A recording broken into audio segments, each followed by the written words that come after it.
اللهم آمين. الحمد لله رب العالمين والصلاة والسلام على حبيبه محمد وأصحابه أجمعين. ربنا ظلمنا أنفسنا وإن لم تغفر لنا وترحمنا لنكونن من الخاسرين. ربنا آتنا في الدنيا حسنة وفي الآخرة حسنة وقنا عذاب النار. আল্লাহ 20 কোটি মানুষের ছোট্ট একটা দেশ, আল্লাহ তাওহীদের এই জমিনকে আল্লাহ দেশি বিদেশি সমস্ত ষড়যন্ত্র থেকে, আল্লাহ চক্রান্তকারীদের হাত থেকে আল্লাহ আপনি বাংলাদেশের মানুষকে, বাংলাদেশের ইসলাম ও মুসলমানকে, আল্লাহ বাংলাদেশের স্বাধীনতা সার্বভৌমত্বকে আপনি হেফাজত করেন।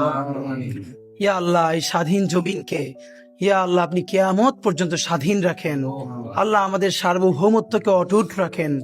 মাবুদ, বাংলাদেশকে স্বাধীন করতে গিয়ে ইয়া আল্লাহ গত 100 বছরে যত মানুষ আল্লাহ লড়াই করেছে, সর্বশেষ আল্লাহ জুলাই গণ অভ্যুত্থানে আমাদের যত ভাই বোন, আমাদের বন্ধু শহীদ হয়ে গেছে, আল্লাহ প্রত্যেককে আল্লাহ আপনি জান্নাতুল ফেরদাউসের মেহমান বানায় দেন।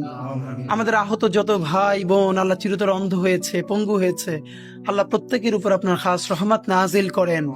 হে আল্লাহ, একটা নতুন বাংলাদেশ বিনির্মাণের আকাঙ্ক্ষায় আল্লাহ যারা দিন রাত পরিশ্রম করছে, একটা দুর্নীতিমুক্ত রাষ্ট্র গড়বার স্বপ্ন দেখছে, ইয়া আল্লাহ এই ছোট্ট দেশটায় আল্লাহ মানুষ নিজের জানের চেয়েও নিজের দেশকে ভালোবাসে। আল্লাহ একটা দুর্নীতিমুক্ত দেশ গড়বার তৌফিক এবার আপনি আমাদেরকে দান। আল্লাহ সমস্ত ধরনের অন্যায় মুক্ত একটা ইনসাফের বাংলাদেশ গড়বার তৌফিক দেন। আল্লাহ আমাদের স্বাধীনতা সার্বভৌমত্বের প্রতীক, আল্লাহ আমাদের সকলের রাজনৈতিক অভিভাবক আল্লাহ বেগম জিয়া, আল্লাহ উনি আমাদের স্বাধীনতার শির দ্বারা। আল্লাহ আমরা যখন বুঝতাম না, পুরো বাংলাদেশে একজন মানুষ যদি স্বাধীনতার পক্ষে আল্লাহ মেরুদণ্ড সোজা করে দাঁড়িয়েছিলেন, উনি আমাদের বেগম জিয়া।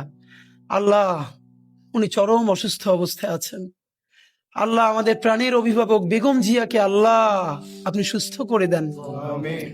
আল্লাহ বাংলাদেশের সামনে আরো কঠিন সময়, এই কঠিন সময়ে ওনার বেঁচে থাকা খুব দরকার। আল্লাহ উনি বেঁচে থেকেও যদি শুধু সবাইকে গাইড করে, পরামর্শ দেয়, সেটা আমাদের জন্য আল্লাহ আমাদেরকে রাজনৈতিক মুরব্বী হারা আপনি কইরেন না। আল্লাহ উনি বাংলাদেশের দল মত নির্বিশেষে সকল মানুষের রাজনৈতিক অভিভাবক। আল্লাহ উনি আমাদের স্বাধীনতা সার্বভৌমত্বের অভিভাবক। আল্লাহ বেগম জিয়ার উপরে আপনার খাস রহমত নাজিল করেন। হে আল্লাহ তার সমস্ত গুনাহগুলো মাফ করে দেন। হে আল্লাহ তাকে পরিপূর্ণরূপে সুস্থ করে দেন। আল্লাহ বেগম জিয়া তো একদিন অবশ্যই আপনার কাছে যাবে, কিন্তু বাংলাদেশ একটা স্থিতিশীল পর্যায়ে গেছে। আল্লাহ স্বাধীন সার্বভৌম একটা দেশ হিসেবে দাঁড়িয়ে গেছে। উনি যে লড়াইটা করেছিল, সেই লড়াইয়ের ন্যূনতম একটা ফসল ঘরে তোলা পর্যন্ত আল্লাহ ওনাকে নেক হায়াত দিয়ে দেন। আল্লাহ ওনার উপরে খাস রহমত নাজিল করেন। অতি দ্রুত ওনাকে শেফায়ে কুল্লিয়া আজেলা দেন।